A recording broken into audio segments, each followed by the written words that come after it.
भीम, नमो बुद्धाय, जय भारत, जय संविधान। मेरे तमाम यहाँ की माताएं बहनें, मैंने थोड़ा आपसे रोज से बात की, उसके लिए मैं सभी से माफी चाहूंगी। लेकिन एक बात को जब बात के लिए अगर बच्चे नहीं जागेंगे तो बुरा लगता है, जिसके कारण आज हम लोग हर जगह चल पा रहे। एक महिला होकर मैं पूरे भारत में चल पा रही हूँ, महाराष्ट्र से गुजरात में जा सकती हूँ, अपने लोगों के ऊपर अन्याय अत्याचार के लिए बोल सकती हूँ, लड़ सकती हूँ। महाराष्ट्र से यूपी में जा सकती हूँ, बोल सकती हूँ, लड़ सकती हूँ। ये शक्ति मुझे मेरे बाबा साहब के संविधान से मिली है। और उस बाबा साहब का अगर कोई भी कार्य करते वक्त अगर हमारी जान भी जाती है तो हम पीछे नहीं हटेंगे, लेकिन वो कार्य अंततः सफल करके रहेंगे। और उस चीज के लिए हम लोग चल रहे हैं, इतना उद्देश्य लेके हम लोग चल रहे हैं। इसी के अंतर्गत मैंने संविधान संरक्षण समिति का संरक्षण समिति इसलिए संयोजित की गई है, संगठित की गई है, ताकि जितने भी अलग अलग बुद्ध विहार है, जितने भी अलग अलग संगठनाएं हैं, इन सबके लोगों को साथ सहयोग लेके जो भी हमारे संवैधानिक अधिकार है उनका जहां जहां हनन होता है उसको रक्षा करने के लिए हमको एक होते आना चाहिए। और वो हम हो नहीं रहे हैं, इसलिए हम लोगों को तकलीफ होती है। हम लोग कोई प्राइवेट से पढ़े हुए लोग नहीं है, बाबा साहब के शिक्षा के अधिकार के कारण हम लोग पढ़े हुए लोग हैं। हम लोग गवर्नमेंट कॉलेज से पढ़े हुए लोग हैं, 7th ओपन मेरिट वाले लोग हम लोग हैं। ये हमारे बाबा साहब के कारण हम बन पाए। और इतनी शिक्षा लेकर अगर आज हमारे आने वाले बच्चों के गले में अगर सच में हांडी और झाड़ू आने वाला है तो हमको शर्म आ रही है।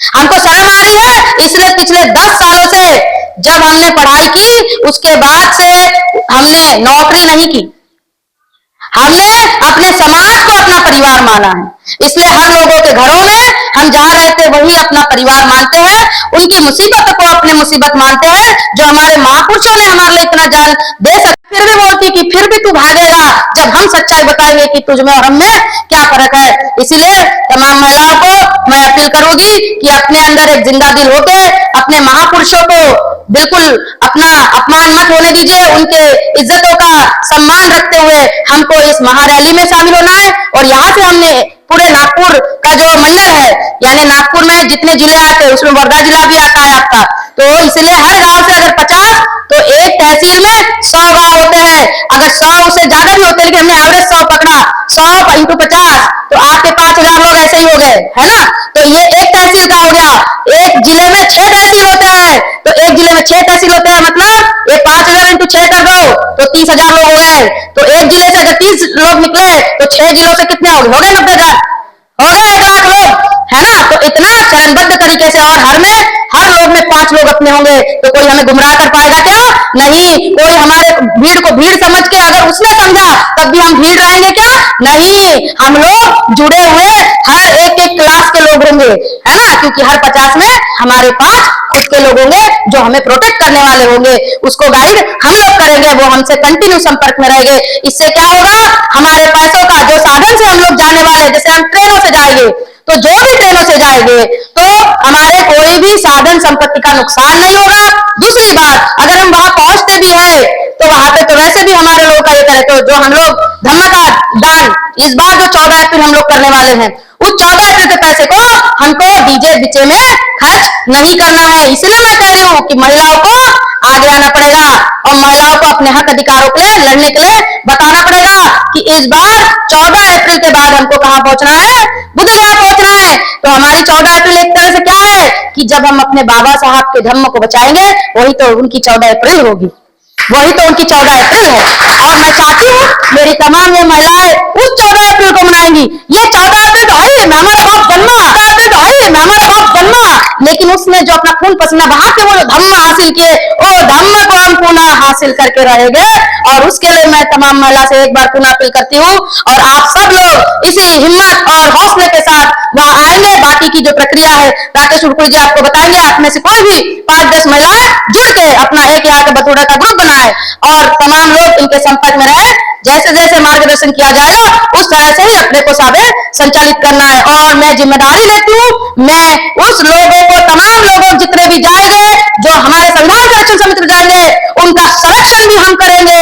और उस संरक्षण के थ्रू वो बुद्ध विहार भी हम लोग जीतेंगे।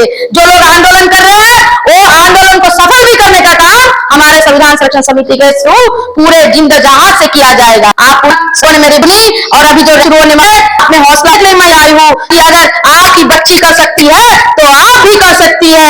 माए पीछे नहीं रहना चाहिए, बच्चे पीछे, छोटे बच्चे भी नहीं रहना चाहिए। समझ में आया बहनों? मैं कोई, हम लोग अनपढ़ लोग नहीं है, बुद्धिमान लोग हैं, हम लोग बाबा साहब के बच्चे हैं, तो हम जानते हैं कि वो लोग क्या करना चाहते, क्या करवाना चाहते हैं। और इसीलिए मेरे तमाम महिलाओं से मेरी रिक्वेस्ट है कि हमको केवल ये महाबोधि विहार में लोग इमोशनली बुला रहे हैं कि चलो बोध गया, पर मैंने ऐसा नारा नहीं दिया।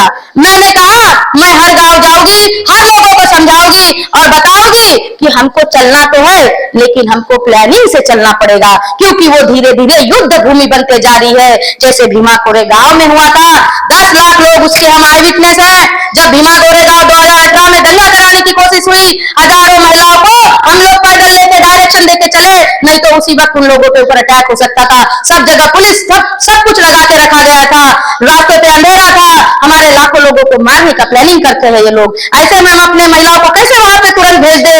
हम लोग भेजेंगे नहीं, लेके जाएंगे। भेजना और लेके जाने में फर्क होता है। लेके जाना यानी उसके सुरक्षा का जिम्मा लेना होता है कि इनकी सुरक्षा हमारी जिम्मेदारी है, और भेजना यानी तुम तुम्हारी जिम्मेदारी से जाओ, जियो मरो, हमको लेन देन नहीं, हमको तो केवल दिखावा करना है, वैसा नहीं करना है। और इस बार तीसरे बार ये लड़ाई चालू हुई है। 2 बार तो हम लोग बच्चे थे, हमको क्या मालूम कि ये लड़ाई क्या होती है, लेकिन पिछले 10 सालों में हम लोग इतने सामाजिक प्रबल हुए हैं। हम लोग अपने समाज को तथा उनके समाज को तथा संविधान और उसको पढ़ते हैं, जिसके कारण हमें जानकारी अवगत हुई है कि अगर हमको जाना है तो हमें चरणबद्ध तरीके से जाना पड़ेगा। तो इसीलिए हमारे जो राकेश उरकुड़ी जी है, ये हर गांव में जाके उसकी प्रचार प्रसार कर रहे हैं और वहां कमेटी गठित कर रहे हैं कि 50 लोग अगर किसी गांव से जाएंगे, जैसे बथुड़ा है, यहाँ से 50 महिलाएं आपकी जा रही है, और 50 में 5 जो महिलाएं रहेंगी, इसके बाद कौन होते हैं, है ना, और जो थोड़ी जानकार है उन महिलाएं, मतलब कोई भी 5 महिलाएं 50 में की वो संविधान संरक्षण समिति की मेंबर होगी, वो डायरेक्टली जुड़ी होंगी हमारे कॉन्टेक्ट से। यानी अगर 50 महिला के अंदर 5 हमारी, यानी 45 महिला को 5 महिला हैंडल कर सकती है ना। अगर समझो वहां जाके कुछ भी ऐसा होता है, वो तुरंत जानकारी हम तक अवगत होंगी, और उसकी जिम्मेदारी फिर हमारी है कि हमारे महिला को हमको सुरक्षित करना है। तो क्योंकि हमको केवल भेजना नहीं है, वापस भी लाना है जीत कर, है ना। तो हम लोग जीत का सपना रखते हैं, हम लोग केवल भेजने का सपना नहीं रखते। और इस बार तो महाबोधि विहार मुक्त करके ही रहना है। कुछ लोग घात लगाए बैठे हैं कि आचार संहिता चालू होगी तब तक नौटंकी करो, क्योंकि बिहार में चुनाव होने वाले हैं। कुछ दिनों में सच में खुद ब खुद रफा दफा हो जाएगा। अगर आचार संहिता लग जाती है तो सब धरने खुद ब खुद जीरो हो जाते हैं, बाहर के लोगों को वहां एंट्री नहीं होती है। और उससे पहले हमको ये पाना होगा तो हमको कम से कम 1 लाख लोग चरणबद्ध तरीके से वहां पे पहुंचाने होंगे, और वो सभी स्ट्रेटेजी से वाले लोग होने चाहिए। इसलिए जो भी यहाँ महिलाएं हैं और यहाँ पे जो हमारे बड़े बुजुर्ग हैं और हमारे यंग बच्चे जो भी सुन रहे होंगे, माइक की हमको जरूरत नहीं पड़ती, लेकिन हम इसलिए लगाने बोल रहे थे कि जो